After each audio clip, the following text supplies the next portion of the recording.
Joining us now is the powerful chairman of the House Foreign Affairs Committee, Republican Congressman Mike McCaul. Mr. Chairman, thank you very much for being with us.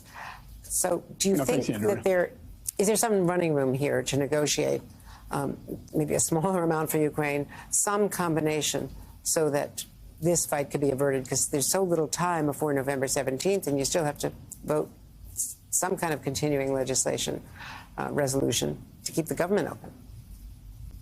I think your point's right. We have limited floor time right now. So we're going to pass this measure on Israel to show our support for Israel. But to your point, Andrea, all these threats, in my judgment, are linked together.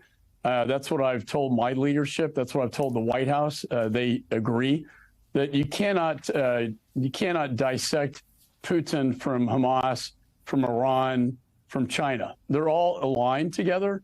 And therefore, I think at the end of the day, I think the Senate is going to have a package that includes all these threats that we're seeing right now, from Putin to Ukraine and Europe, from Chairman Xi to Taiwan and the Pacific, to the Ayatollah in Iran against Israel, and also the last line of defense being the border itself to secure the border so these threats can't come into the United States. I think that's the most logical way to present this argument.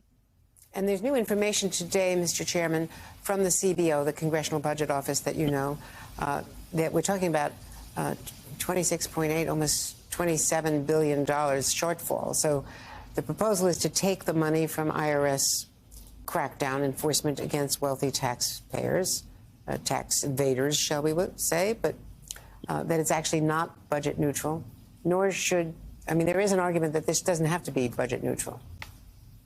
It's a crisis. Right. And I think, CBO scoring, they're calculating the amount of revenue that could be captured by more IRS agents. Right.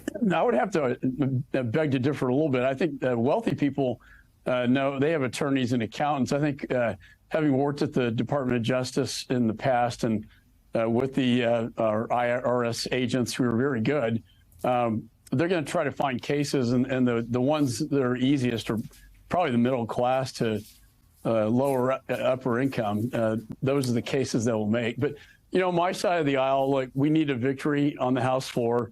I think the Speaker's trying to hold this very fractured, conference together, and he thinks this is the best way to move forward, to proceed with Israel, take something that's very popular with Republicans back home, and that is attacking the IRS. And so, look, this is our first opening salvo.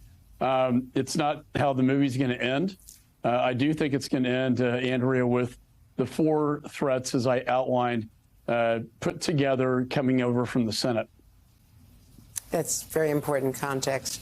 Let me ask you about what we're seeing today, the handful, maybe, of Americans getting out through that Rafah crossing. The Secretary of State has been working for 2 weeks on this. They've been in limbo. What is, how do you interpret this against the counterpoint of these massive hits up north by Israel, they say, aimed at getting Hamas leadership out of those tunnels? Well, I mean, let's not forget who started this. Hamas, a very deliberate terrorist attack. I've seen a lot of the video footage. It's actually just, it's horrifying to see what they did. And I won't get into the graphics of it. But having said that, I think what Israel is doing now is a slow, deliberate campaign in the north and east. I think what's important to know, and I've talked to Cindy McCain, the World Food Program. They're very good in combat situations, getting aid in. The trucks now have gone from like 14 to now 100 per day of giving, bringing medicine and food in. But if you look at the battlefield right now in central Gaza, you can see what the IDF, the Israeli troops, are starting to do. They want to blockade northern Gaza from southern Gaza, and then create a humanitarian zone, if you will, in southern Gaza, where I think this relief can be more readily deployed, and to get people out of there as well, particularly the dual citizens that are both have American citizenship and Palestinian. It would be great if Egypt would take some of them, or UAE or Saudi, but they won't. unfortunately. And so we're kind of dealt with the cards we have. But I think that's a strategy, is to isolate southern Gaza and turn it into a humanitarian zone away from Hamas in the north. I want to ask you about one of your colleagues, fellow Texan Kay Granger, the appropriations chairman, announcing she's not seeking re-election.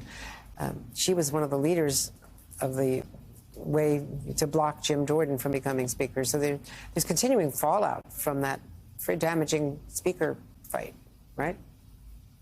Well, I'm going to miss Kay. I've known her for a long time. And she finally reached the pinnacle, Andrea. I mean, chairwoman of the Appropriations Committee is the most powerful position in the House, the power of the purse. You know, I think it's been hard. When you're the lead appropriator under attack all the time, it's not easy. I'm going to miss her as a friend, but also as an effective colleague. I think she's done a really fantastic job trying to navigate these difficult waters in the House, being the chairman of appropriations. And, you know, she'll always be my friend, and I wish her the best. You know, it's sad when you see the good ones leaving the House, you know. Now, we have many coming in, but when the really good ones end up exiting, for me, it's a sad moment, and I just pay tribute and honor to her service to the country. And finally, Mr. Chairman, how concerned are you about the FBI Director Chris Wray's warnings yesterday that the red lights are flashing at a level not seen since the start of ISIS for an inspired lone actor here to commit some terror here in the homeland? Yeah, I share that concern.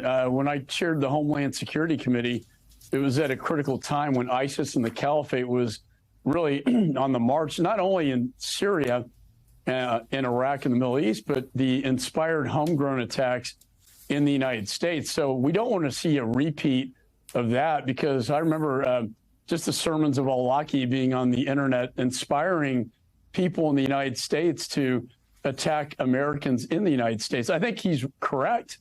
I think the threat is there, but let's hope it doesn't escalate to that level. But in the age of the internet and cyberspace, it's very easy to inspire attacks in the United States if you have a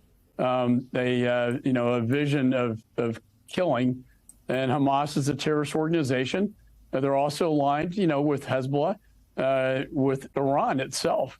This all roads lead to Iran in this, and I think Iran has every intention to kill as many Americans as they can.